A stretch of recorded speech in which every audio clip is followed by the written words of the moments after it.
Miro. What would you say? What would you say your role is at Jetfuel? So my role is the founder and the CEO. So my experience in crypto dates back to like 2012, 2013, when I first found Bitcoin, and I've been following the market ever since. And in late 2020, we launched Jetfuel. So our goal for Jetfuel is to basically make like a one-stop ecosystem for the DeFi user. Because we were seeing, you could go to one place for yield farming, one place for staking, a different place for lending, and a different place for swapping. So we wanted to incorporate one ecosystem that has everything. And we're really proud to announce that as of pretty much July, we have yield optimizers. We have a fully running, like basically bank, a lending and money market system where you can earn interest by lending assets and borrowing money. We have 2 swaps on BSC and Polygon. And we are going full speed ahead. We're hiring every day to really make Jetfuel the #1 ecosystem on pretty much any chain. That's awesome. Now you're saying like, is there a team of you guys? Like, is it a corporation? Like, how many people was involved in this whole entire project? So when we started, we had about 6 to 8 people on the team, split between, myself, a couple marketing people, and our dev team. Now we have 8 full-time devs working between Fortress, our lending center, JetSwap, and Jetfuel, our yield optimizers. We also have about 7 Telegram groups ranging from English to Chinese to Spanish. Those are our biggest groups. And we have 2 marketers. So we have over 20 people on the team now. Wow, that's impressive. Hey, and I just heard you mention a lot about BSC and Polygon. At first, when I started looking into Jetfuel, I'm like, hey, y'all BSC the whole way. And then Polygon comes out, and now everyone's really switching over that. What do you see in the integration of Polygon in your future? Yeah, so, we started on BSC mainly because the gas prices for ETH were crazy high, and they're still crazy high. Absolutely. Because, the average user doesn't want to spend $15, $20, $30 per transaction to swap a token or even move it. I mean, the other day I moved $7 of USDC, and it cost me $7 in gas costs. It's just outrageous. Yeah. So we went to BSC first because that was one of the hot growing chains. We pretty much fully built our ecosystem on BSC, and then we had a lot of requests from our community to also start building on Polygon. Because we were watching some of the other chains, and they would get a lot of attention and then they would kind of die off. But Polygon seemed to be the one that the TVL was increasing, the investor quantity was increasing, and the investor quality was increasing. So we set our eyes on going to Polygon, and we launched JetSwap on Polygon back in July. So we launched JetSwap with our native token called pWINGS, which is the governance and the liquidity incentive token for that AMM. Oh, okay. I like the name Wings. You like wings. So what's your favorite flavor of wings? It's wings. Airplanes, bro. Airplanes, JetSwap. So I like that, man. Next time I'm in the kitchen, maybe I'll try to mix something up, call it jet fuel, put all type of habaneros and shit in there. That'll be pretty sweet. There you go. I'm just saying, man, I love wings. So like you said, you guys wanted to offer everything in the DeFi world. What kind of call to action, or what happened that made you say we're going to do this no matter what? That, I'm sure people were like, how are you going to be able to offer all those things? What kind of call to action? Did you get rugged? Did any type of situation happen to that? I got rugged a lot, man. Oh yeah. It was rough. So like over the summer, a group of friends and I were bouncing from yield farm to yield farm. And things were going great. Everybody's making money, everyone's happy. And then we got rugged pretty bad. And it had taken a good percentage of my portfolio at the time. And it was just devastating. Like it made me so angry that, someone would open this up and, act like they're trusted and all that crap. And then they just stole the money. Exactly. So I scrounged together the money I had.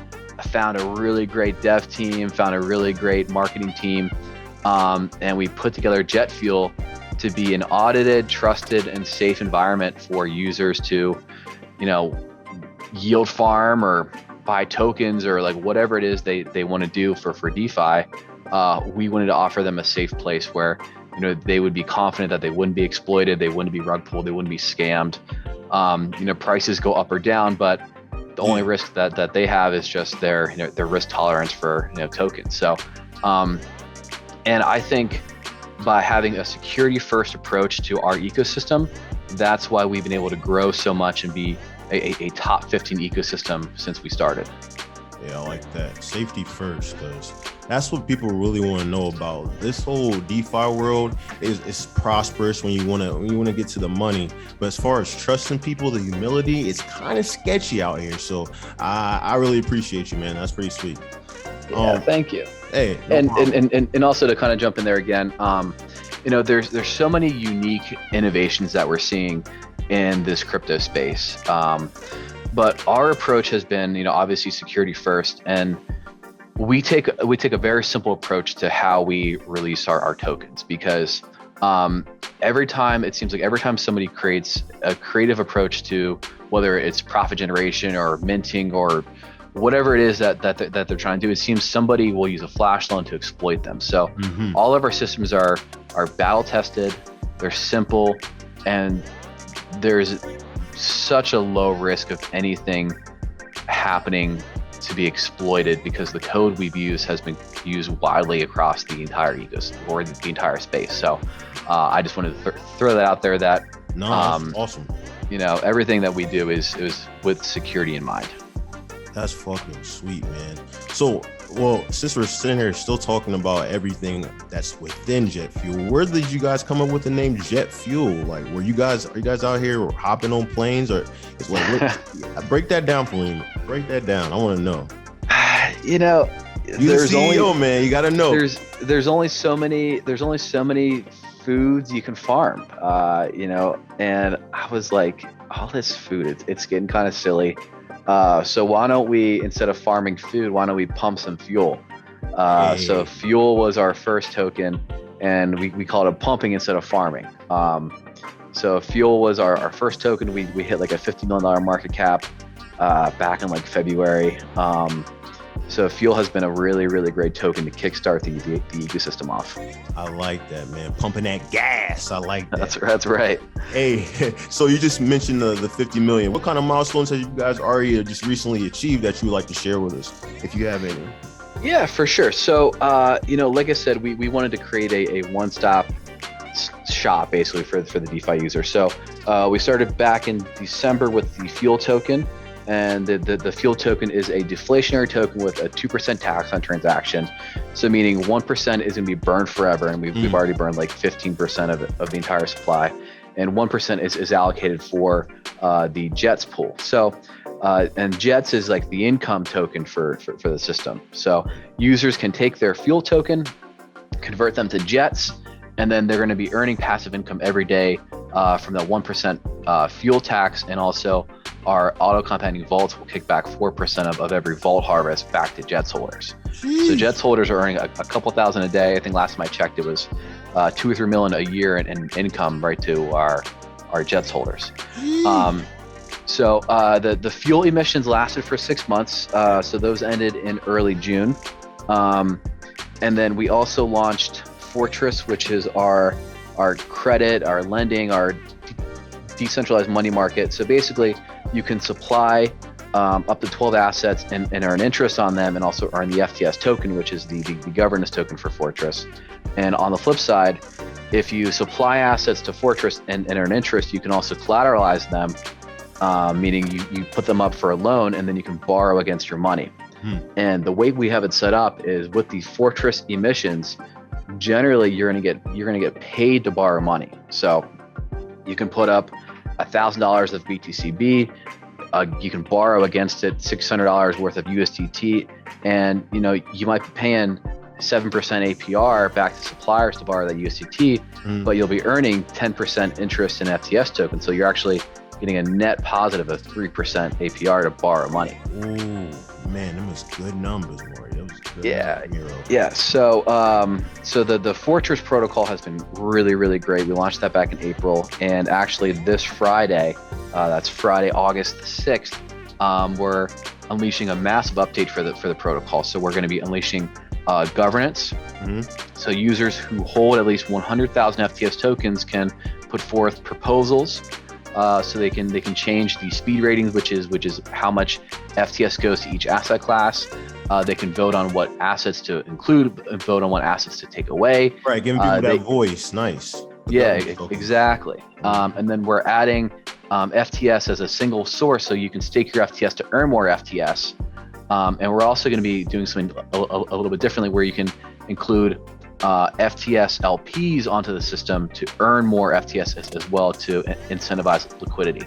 And the thing that we were most excited about is we were able to partner up with Chainlink. So we were consulting with Chainlink for about 2 months, and we just adopted Chainlink price feeds.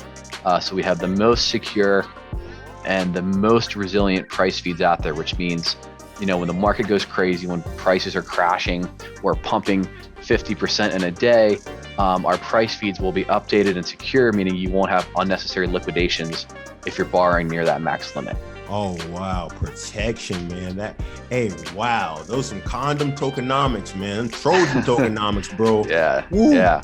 Hey, I love that. I love that. Hey, so my next question for you is, because Jetfuel's offering a lot of good shit, like the people who need to know about this.